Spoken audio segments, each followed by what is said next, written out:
There we go. I think everyone can now see me. Welcome and good morning everyone to this sort of live stream on Warzone Octarius as I tilt my screen round. Yeah, we're going to do a quick live stream today. Hopefully it won't be too long out your mornings, guys.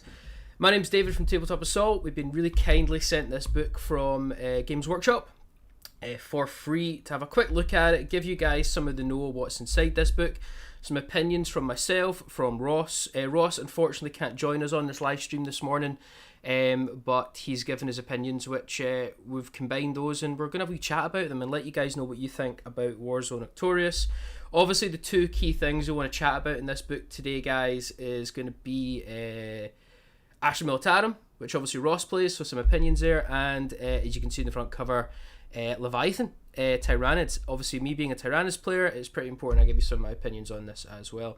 But again, a big thank you to Games Workshop for sending us this out for free. That was really kind of them. But more importantly, just want to say the book on first impressions. It's quite a big book, quite chunky book. Not gonna lie, there's a lot of content to be had within this book. You're going to have a lot of key things, which I'm going to give a quick sort of basic content rundown for you. So in the book, guys, you're going to get about 34 lore pages, so you have an absolute ton of lore in here. 12 pages on how to play and sort of go through narrative games, which is really, really cool. Match play, there is quite a lot. You've got your codex supplement for Cadian, your army of renown strike force, your data sheet for fortifications. However, though, I think these are not in the rule book, these fortification rules, so you will need this book to play the rules for some of the fortifications found in here. The appendix for the Inquisition rules, which on first glance, and we'll go through it when we come to it, is essentially a sort of reprinting of the Psychic Awakening Pariah rules, but sort of cleaned up a little bit in this book. Codex supplement Leviathan is going to be in this book as well. And then additionally, there's going to be the new Synaptic link rules in here, which I quite like. I think they're really, really important going forward. It's going to change the way how sort of Tyranids work. And obviously you've got some of the cleaned up Blood of Baal Tyranid rules as well. However, a couple of comments from Ross upon first glance on this book. Ross is a little bit stunned that they didn't have Appendix Astra militarum.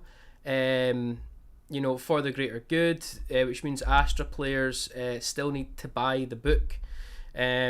Or unless you play Cadian, this book is not really going to be for you. Cadian players, yes. Non-Cadian players, maybe not the best sort of supplement you're going to want to look into.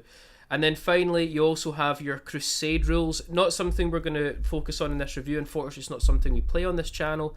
But Crusade rules is going to be in here for you guys that like that sort of style of play.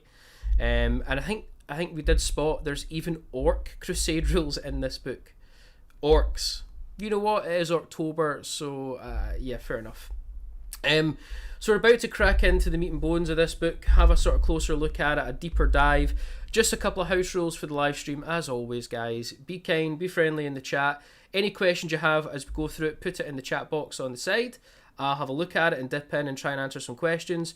If there's anything I can't answer, we'll get back to you in the comment section down below. Or if you want to submit a comment later on after this on our replay or re-upload, then yeah, submit in the comment section below and we'll have a look at it for you.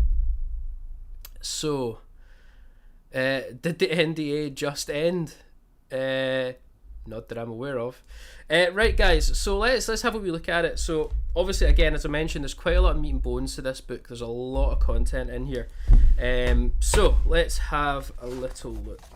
Can also just say the artwork in this book is quite spectacular. Really, really nice. We're not gonna focus on the actual campaign itself, but yeah, you've got the Pancalis breakout.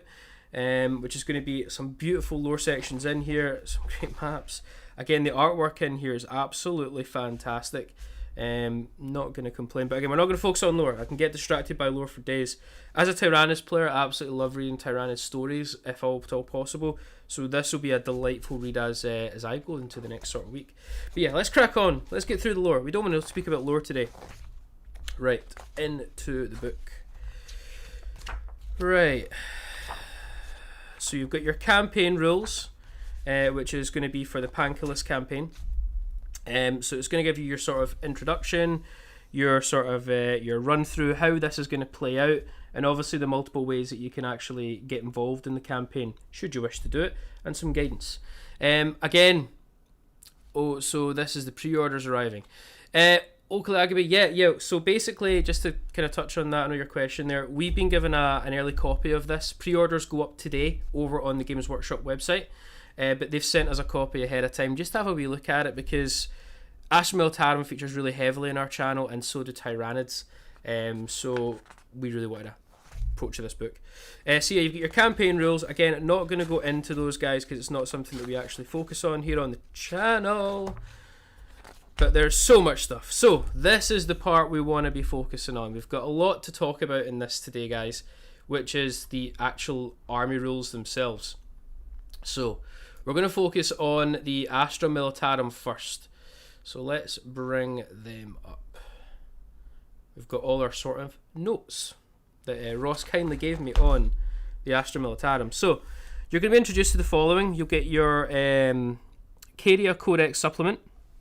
You've got the new Kill Team Strike Force, which, by the way, when we go over that, sounds cool, but we'll get your opinions on it.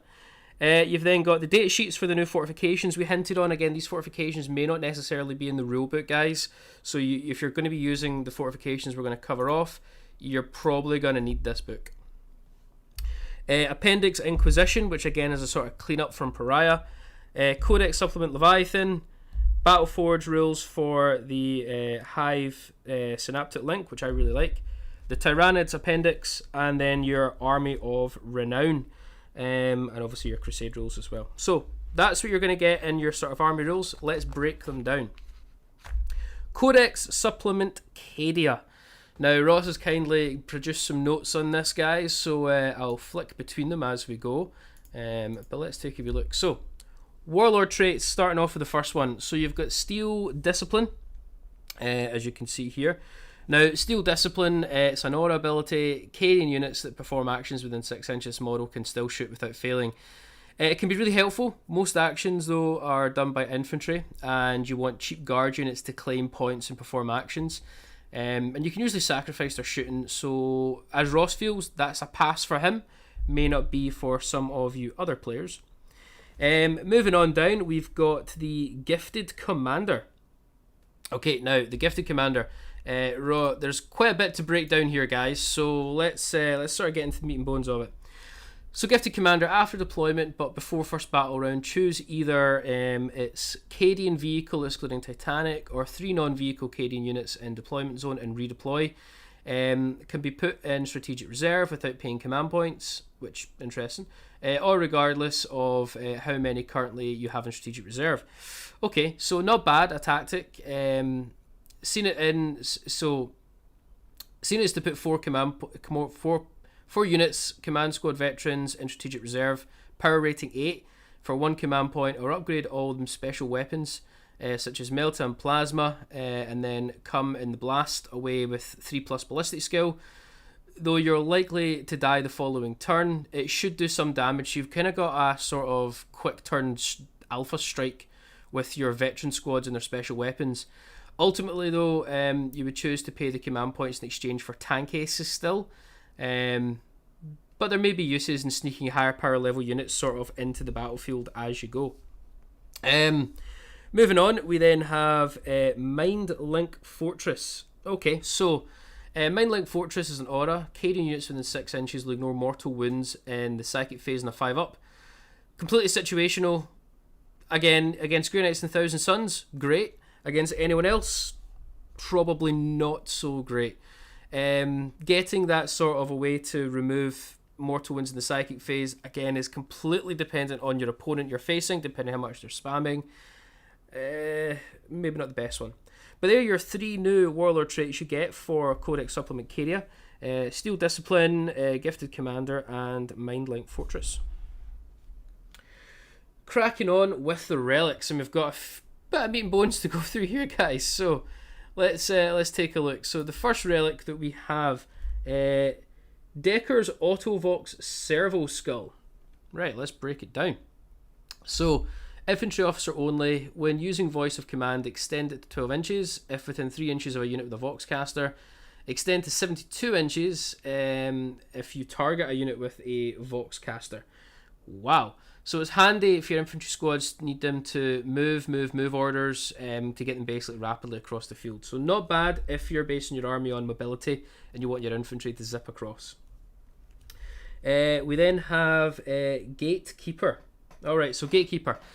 Battle cannon only, range 72 inches, heavy d6, strength 8, minus 2 EP, damage 3. When wounding a chaos unit with this weapon, you add 1 to the wound rolls. Very good against chaos, mediocre against everyone else.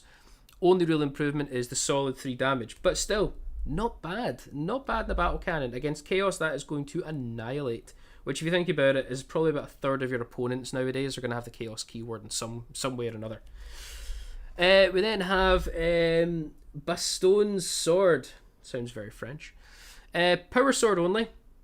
Melee strength plus 2, AP minus 3, 2 damage. Aura effect where the bearer is 6 inches, affecting Cadian infantry. Combat attrition test, ignore any and all modifiers.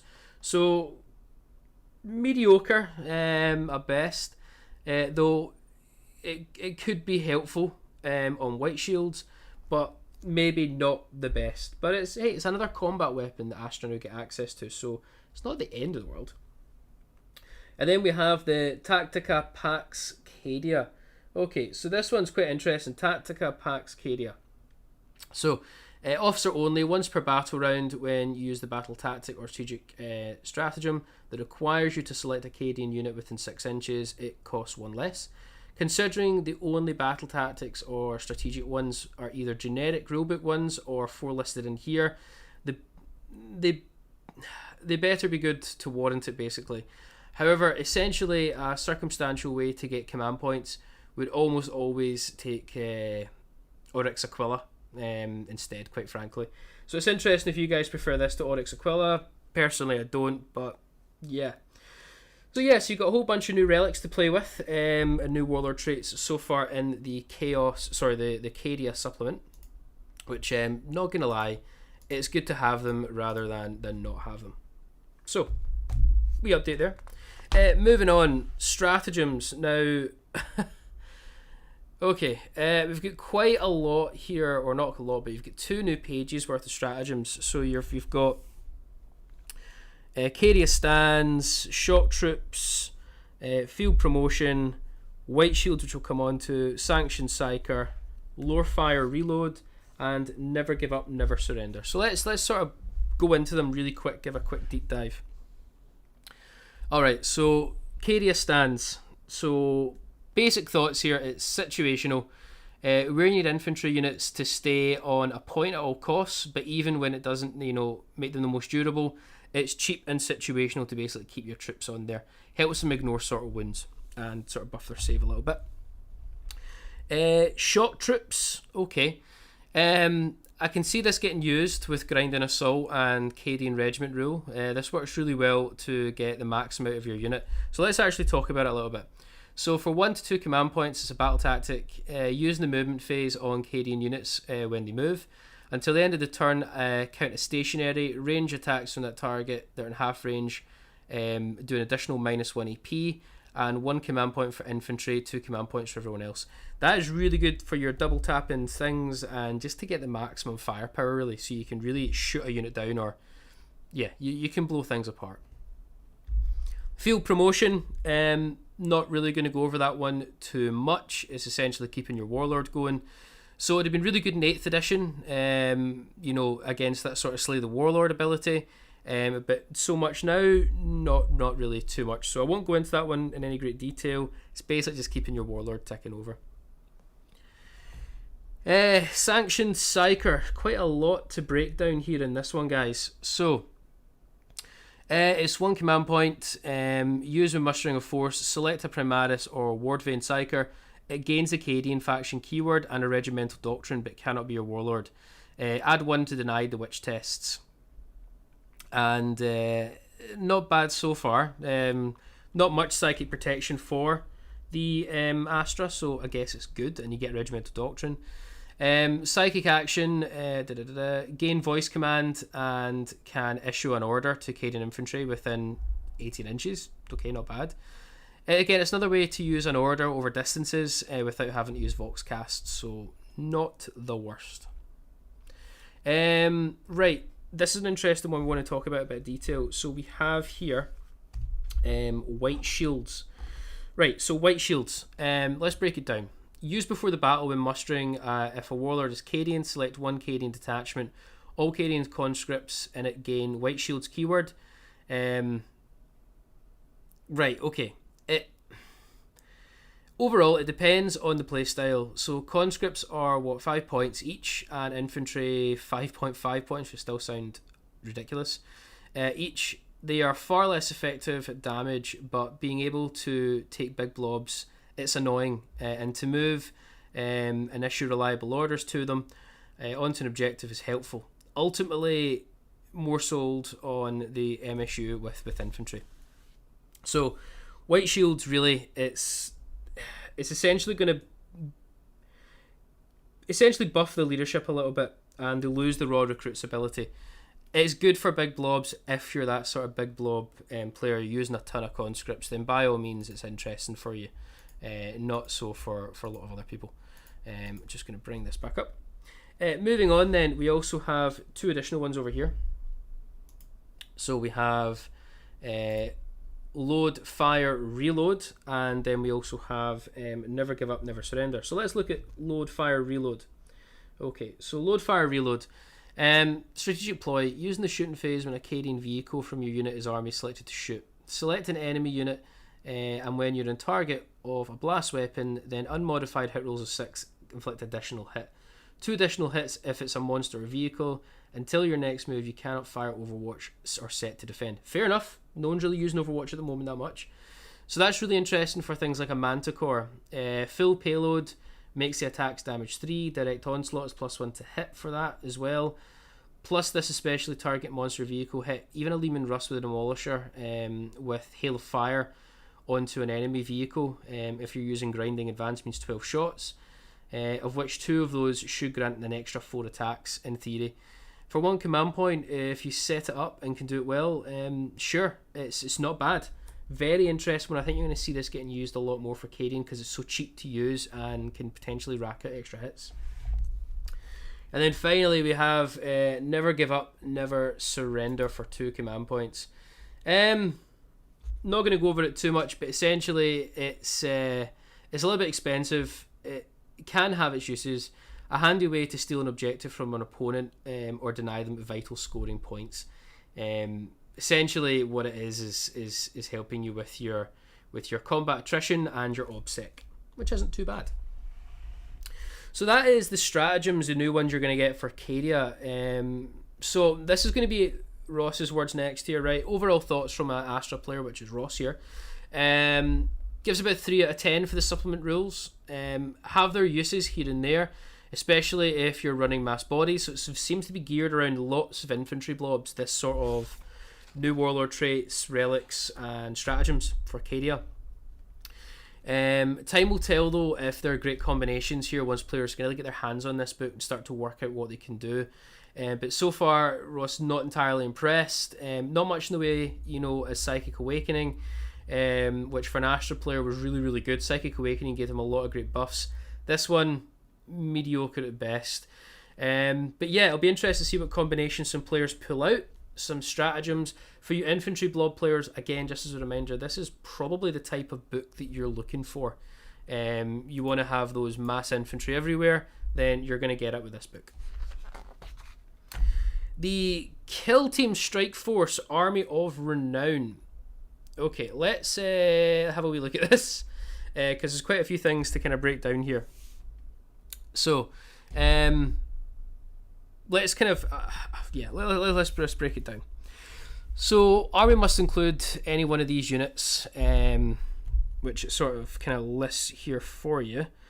So it's basically a Deathwatch detachment, it looks like, which makes sense for it being a kill team. Kill teams must be upgraded to have a specialism. Characters excluding artillery, Corvus Black Stars, Units with a dedicated transport battlefield role. For each Primaris kill team that you include an impulsor, each other kill team you can include a dedicated transport units. So fair enough. Moving on to the sort of benefits. Alright, okay, this is where we got some interesting things. So all detachments will use the Strike Force keyword, access to Strike Team Warlord trait, relic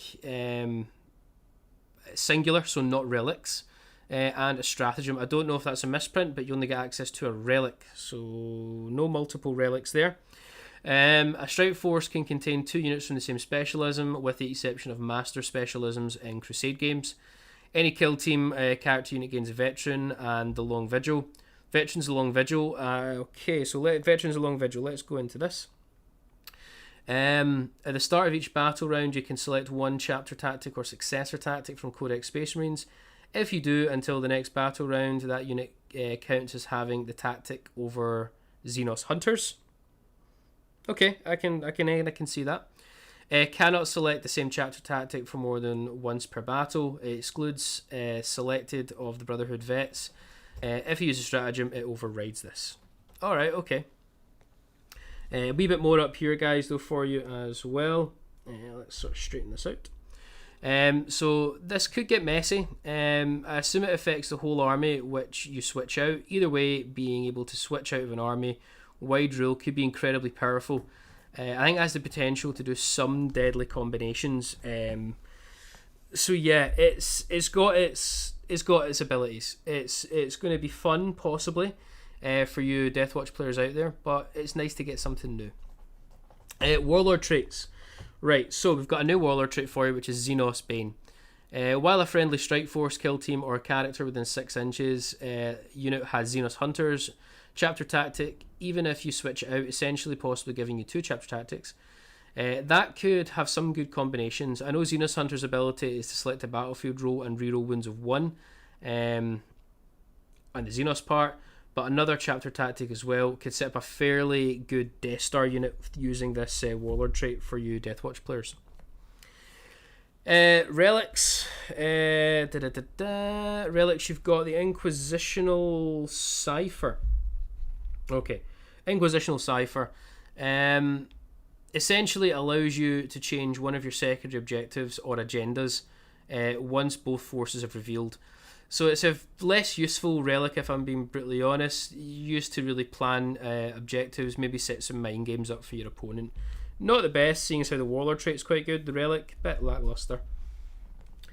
We then have 2 very meaty stratagems, which I'm actually not going to go into in too much detail, but yeah, so you've got 2 big stratagems here.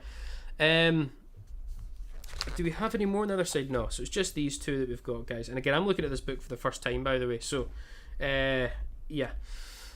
Right, so stratagems. We've got the Specialism Extremis. Right, it's 3 command points. So use this in the shooting or fight phase when you selects an Aquila, Venator, Malleus, Dominatus, Führer, or Purgatus. I've probably butchered those words, to shoot or fight. Until the end of the phase, each time model with these unit makes an attack, successful hit rolls or auto wounds if an attack was made by an Aquila model. Venator onto faster flyer battlefield roll, a Malleus for the heavy lord or dedicated transport role, Domitus for elite battlefield role, Führer for the troop, Purgatus for the HQ. So yeah, it's a heavy cost but potentially high reward there. You're getting potentially a really successful chance to hit and wound and auto wound, if you're meeting some of these pre-requirements. So actually not bad. And I say 2 stratagems, just realised it's 4 stratagems you're going to get here. Battlefield teleportation is just a mass redeployment for 1 command point. Essentially it lets you move a unit into reserve step onto the movement phase. Still pretty good. We then have Honoured Veteran of the Watch. Honoured Veteran of the Watch. I'm going to pause here. Walking Death 69. The armies you've got containing in this book is Astra Militarum and Tyranids are the 2 main focus. However, you are getting a kill team that we're currently talking about for Deathwatch, which is interesting. And your Crusader narrative rules, I believe, there's actually a subtle hint. You've got some orc stuff in there as well. Okay, but we're on the kill team for Deathwatch at the moment. We then have Honoured of the Veteran Watch. Okay, so Honoured of the Veteran Watch. Essentially, it adds once the wound characteristics and gives them a unique warlord trait. Overall, not too impressed, but it's a nice way to buff up a character. Or unit, sorry. We then have Black Vault's Bolts. So use this in the shooting phase when a strike team or strike force character shoots. All bolt weapons are turned to heavy 1, and each time a bolt weapon wounds in an unmodified wound roll of 6, it inflicts a mortal wound on top of the damage. Okay, not the best. Good if you get mass shots. Overall, 7 out of 10 for the stratagems. Can certainly come in use. The stratagems, the warlord trait, not so much the relic. But this kill team as a whole, 7 out of 10 for Deathwatch players. Let us know what you think. I quite like it. It's just nice to have something for Deathwatch in there, which is really, really good. No worries, Walking Death 69. No worries at all, buddy. Fortifications. I'm actually not going to go over the rules as such. However, I will just say that with fortifications, guys, I think you're going to have to get this book to play the rules for these ones, purely because I don't see them in the rule book. Correct me in the comments section if I'm wrong. But we have the Sky Shield landing pad, which you've now got a whole bunch of rules for. Really, really cool. The good thing is actually you've got dedicated defined rules now. We've been kind of having to mix and match to make sure we understand what's on the Sky pad. Now we know. You've also then got the Aegis defense line. Really, really good. You've then got Fortress of Redemption. We're actually probably going to get our old defense lines back out now. We've not had them out for a long time on battle reports. You've got the Bastion. And you've got the Void Shield Generator, which used to be amazing in 7th and 6th. Not so much anymore. And obviously you've got your values to bring them to bear upon your opponent, what the points are going to cost. But yeah, new fortifications. Can't go wrong with that, guys. Always, always good. The Appendix Inquisition. Essentially, guys, we're not going to go over this because really all it is a cleanup of the Psychic Awakening Pariah book, guys. You've got all the rules you need to know in here. So you've got your stratagems, warlord traits, your psychic disciplines, your quarries, and your authority of the Inquisition rules and unquestionable wisdom rules. It's just basically re-giving you in one position all the rules you need for the following characters and how to play them or add them into your army. So we've got Lord Inquisitor Kyra Draxus, Inquisitor Cortez, my bro, Inquisitor Greyfax, love her. And then we also have Karamazov. I always butcher his name. Karamazov, Standard Inquisitor, Eisenhorn as well. I think we've got an Eisenhorn kicking about somewhere. It'd probably be good to get him on the channel. You then got the Jacaro Weaponsmith, bit of a fan favourite, cult favourite, Acolytes, and your Demon Host, along with all your upgrade rules. All your weapon rules that you need for them, for the Armour Ordos, and your points values and your set of stratagems to go along with them. But it is essentially, guys, your warlord traits as well, sorry, and discipline. It's essentially a clean up of Psychic Pariah. It's not going to warrant, I don't have enough time to really go over this on this review this morning, because I really want to get into Tyranids next. But essentially it's got all the stuff you need to run your Inquisition and your sort of mini characters from Psychic Awakening. But it is just a clean up, guys, essentially. Put them all in one place, away you go and play. Right, I'm going to take some water because I'm losing my breath. Okay, right. This is the one that I want to talk about. We've got the Codex Supplement for Leviathan and a couple of additional rules for Tyranids. Alright. And again, guys, just as before we go into this, put any questions you have in the chat on the side. I will be periodically looking up, diving into that, and just answering your questions, alright? Because I know we're going at this at a ferocious pace, but it's not a full book, it's a supplement book.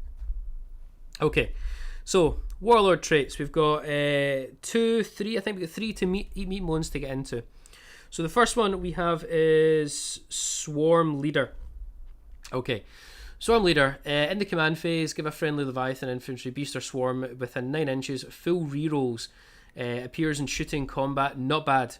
Really nice ability to give basically a unit full rerolls. That's just absolutely fantastic. Strategic Adaptation. So after deployment but before first battle round, choose 2 Leviathan units, not your warlord, in deployment zone and redeploy.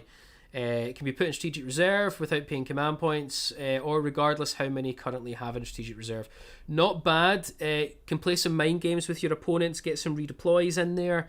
Basically save yourself command points if you were planning to use strategic reserves. Something I don't really do with Tyranids is play a lot of movement mind games with my opponent. Probably might and start should, because you can abuse the board with Tyranids quite well if you're smart enough. This is a way to do that early on, get a first hit in. Gestal Command. So at the start of the battle round, one of the generic High Fleet Warlord traits, but not preferably adaptive or one already chosen, it gives you essentially an extra trait, or you can just adapt. Not going to complain. Extra abilities, the better. Right, relics. We've got quite a few to choose with here. I think we've got 4 in total, guys. So the first one is Biomorphic Carapace. Alright. Add one to... Yeah, each time a bearer attacks, add one to the rules. Wind rules, sorry. It's not bad. You're going to be winding quite well with Tyranids, with your strength being so high, so love it. Yeah, I'll take it. We then have the Void Crown. So Psyker only, the bearer knows an additional psychic power from the hive mind and can attempt psychic action and still manifest one psychic power. Psychic tests on 9+ cannot be denied. Again, not a bad one. The ability not to be denied is amazing. And it means you're going to basically hopefully get 1 out of every 3 casts with that character is undeniable. Not going to lie, love it. I'll probably be abusing the living hell out of that. We then have Synaptic Hive Blades. Bone Swords and Monstrous Bone Swords only can ignore invul saves against armies like Custodes. Even if you know Magnus is flying about, very nice. I like the way to choose Chew Through Armour with this one. And I'm not going to lie, guys, Bone Swords have been out of the game for a wee while. Not anymore. And then we have Adaptive Neural Lobe. Yeah, I'm pronouncing that right. Opponent used the stratagem on a 5+, they gain a command point. So command point farming, which is always important in 9th edition, Tyranids finally have access to it. Not something we've had in a while. Warlord traits, pretty good. Stratagems, so we're going to come on to next. Relics, next. Pretty good. Really, really like, if I'm being honest, the ability to Gestal Command. Adapt. Really, really like that. Really like the command point farming, but more importantly, I actually really like the Void Crown. I think that's a great way to become a psychic monster. Try and deny me. Stratagems. And oh boy, we've got quite a few to go through with here. I think we've got 10 stratagems in all. I'm going to take some more water for this, because this is the meat and bones before we come on to the new rules. Alright. Stratagems. Let's crack through them. Going to move this one up. So, we have Restless Fury. Okay, so Restless Fury, using the shooting phase or fight phase on a unit, and until the end of the phase, unmodified hit rolls a 6, score an additional hit. But if the unit contains 11 or more models, then it scores 2 additional hits. I'm looking at Gene Stealers and I'm looking at Hormagaunts, which is what I always play. I want those extra hits. Really love it. I think that's a great stratagem for only 1 to 2 command points. I'm going to get extra dice. Yeah, give me those dice. We then have Questing Tendrils. Really simple. Use in second movement phase when deploying a unit from strategic reserve. You can set that up as if it were turn 3. Effective way to ambush a unit, from the edge, except your opponents. But also your opponent's redeployment zone. Opponents need to watch out for swift ambushes. It's not bad. It's just a redeployment one. I don't like it. I'm not going to use it probably. We then have Alpha Leader Beast. So what do we have with Alpha Leader Beast? Okay. Standard. Choose a character. Generate another Warlord trait. Okay. Not the best. Animated by the Hive Mind. Again, auto explode ability, which we don't think we actually had. So pretty good to now be able to auto explode, which is nice. Like auto death throws, I think, is the best way we can describe it. We then have Synaptic Domination. So Synaptic Domination Using the psychic phase, choose one psychic creature and one non-synaptic unit. The unit always counts as being synaptic range of the original creature until the next psychic phase. Could be good with synaptic link abilities, which we'll come on to. Control the swarm. Right, control the swarm. Bit more to this one, guys. Use when Leviathan Warlord is destroyed. Choose another Leviathan Synapse creature. It becomes, without a Warlord trait, sorry. They gain the Warlord trait that has not been previously used and counts as your Warlord. Essentially what it is really good in 8th edition to keep your Warlord going, to stop Slay the Warlord. 9th edition, not so much. It just keeps your Warlord really ticking, which is great, but not ideal. We then have Hive Mind Imperative. Use this in the command phase. Select one Leviathan unit within 12 inches of a Leviathan Synapse unit. Until the start of the next turn, gain Obsec. It counts as 2 if already. In the case, they can shoot while performing an action. Good for 1 command point. Should possibly work on Synapse creatures itself. Use the Hive Tyrant to land an objective. Obsec can be rather powerful. Shifting a Hive Tyrant is still a tough task. It's easier than it used to be, but it's still a tough task. So not bad. Moving on to the last ones, we have... what do we have here? Hyper Adaption. So using the command phase on Leviathan unit, exchange Synaptic Imperative Hive Fleet. Okay, that's fine. For one of the Hive Fleet adaptions. So until the end of the turn, a tricky one to use. Essentially, you need to be able to give your units a whole range of new abilities for a time. Good luck remembering them all 17 of them, though I'm sure you can remember a few key ones. Tricky to use, nonetheless, but could be powerful. We then have the Void and the Warp. Right, so the Void and the Warp, 1 command point, use in your opponent's psychic phase after you successfully cast a spell. If you're within 24 inches of a Synapse creature on a 4+, it fails. Just a simple deny. Quite like that, guys. Not going to lie, we 4+ auto deny. Never going to say bad to that.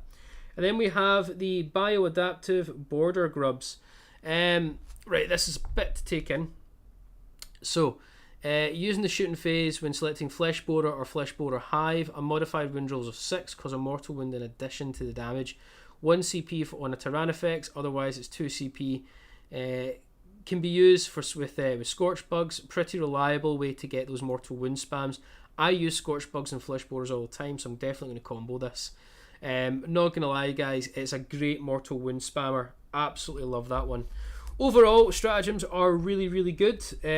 Situation to Leviathan, though, but still pretty good.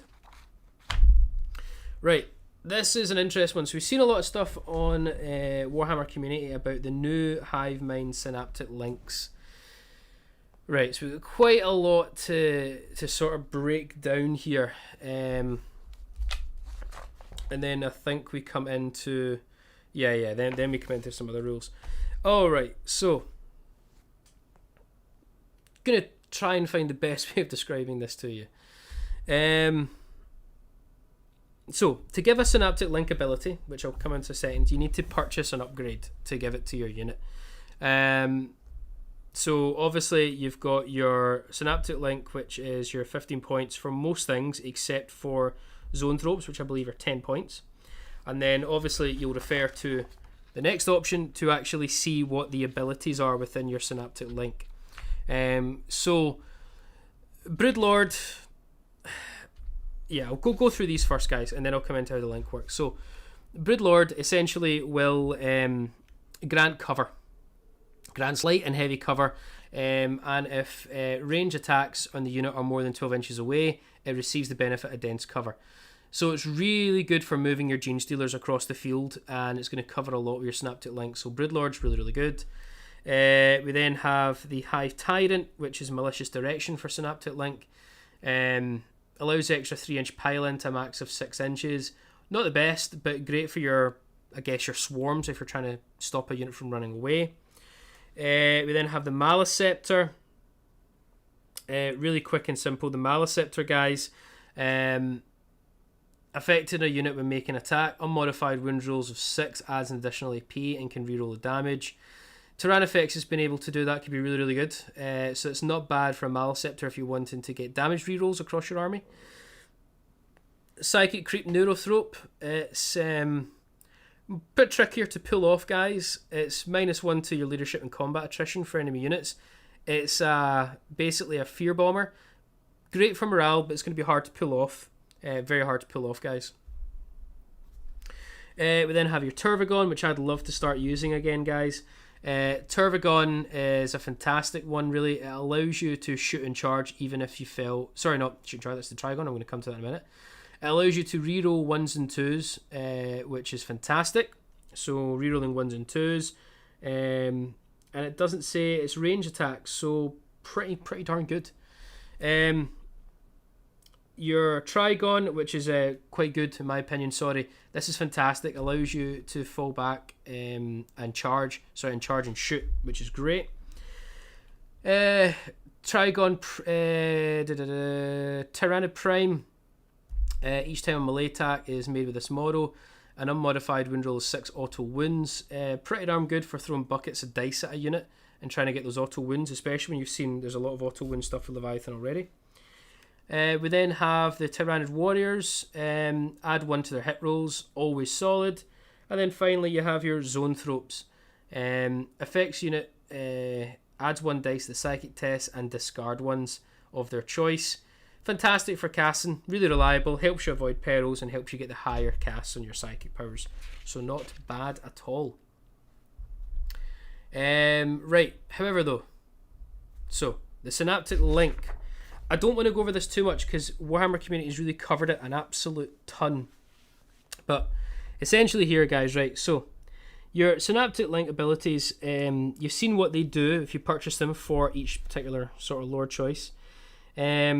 To use a Synaptic Link ability in your command phase, select one friendly Hive Fleet unit that's not been selected for Synaptic Link ability this turn. That Synaptic Link range until the start of your next command phase, the selected unit is affected by the ability. So basically this is your chapter master rule. You're choosing a unit, giving it an ability. In the case of rerolls, each command phase you're basically setting up another unit that you can add that has Synaptic Link to add their buffs to. Right, so how does Synaptic Link actually work, guys? So all the abilities referred to in the following pages, as you know, right? So Synaptic Link, when selecting a unit within Synaptic Link range of a Hive Synapse unit, you can select any unit that is within 12 inches of the unit as shown below. So Broodlord, let's say in the middle, Termagants are within the range, so they're affected. However, there are any other friendly Hive Fleet Synapse units that are also within 12 inches of that unit. You can instead select one of the units within 12 inches of that unit shown below. So essentially you're stacking your bubbles. So you've gone from your main guy in the middle. Sorry, someone's trying to call me, which I'm trying to go with. Yeah, basically you're bubbling your Synapse for another 12 inches from your selected unit. This is getting quite complicated, but I hope you're following me, if at all. So yeah, if however there are other friendly Synapse units within 12 inches of that unit, you can then instead select one of these units within 12 inches of those, as shown below. And then if this is where it gets even more complicated, if those Synapse units also have other Hive Fleet Synapse units within 12 inches of themselves, then they increase the overall area of which units can be selected from the same manner. This continues as long as there are friendly Hive Synapse units within range of each other. So essentially, guys, you can start to bubble your Synapse. It gets quite crazy, and I've already seen people post on Reddit boards some ways of making this cover almost the entire board. It's a little bit ridiculous. But yeah, that's how your ranges work for choosing units, and then that's your abilities there. Not going to go into the other abilities, guys, because you've kind of got, these are sort of updates from Psychic Awakening Blood of Baal, which is obviously your psychic powers, your bio artifacts, and your stratagems. These are all essentially stuff that came from, and your Hive Fleet adaptions, these all came from Psychic Awakening, guys. So there's nothing sort of new here. It's just a case of they've added these rules to tidy the book up. So if you're a Tyranid player, you really do need these because you're getting a lot of stuff in it. So overall, I just want to give some closing thoughts because I wanted this to be a very quick video, guys. As Ross sort of thinks, the Astra Militarum side of this book, 3 out of 10. He's not too impressed unless you're a Cadia player. Overall, Astra Militarum players, you may not get bang for your buck out of this. Tyranid players, it's about 7 out of 10 for me. It's a must win. I think it's really, really great to new ways to play the game with Synaptic links, so I absolutely love it. Gives you a whole bunch of new rules and puts all my Psychic Awakening stuff into one book. A wee bit extra for kill team for your Deathwatch guys. Yeah, I guess it's good. I wouldn't say it's the greatest thing for Deathwatch. It's just nice to have new rules and be recognised. So Deathwatch players, you've got something in here as well. And overall, I would say as a book, guys, I don't think Ross was too impressed with it. I quite liked it. It's a cleaner version of putting your Psychic Awakening rules in here. Additionally, you're going to get some nice new buffs for Leviathan players and Tyranid players overall. Astra, unfortunately, guys, it's not your day.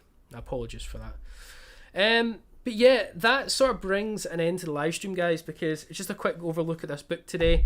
Couple of key things I wanted to point out rule-wise and some fun stuff-wise. Hope you enjoyed it. Make sure you put your comments down below if you're watching this on replay. Let us know what you think about Warzone Octarius. And remember, guys, the pre-orders are now up for you Astra and Tyranid players. So I've been David from Tabletop Assault. Thank you for watching. Hope to see you in one of our Tabletop Battle Reports coming out very, very shortly. And we'll see you again soon.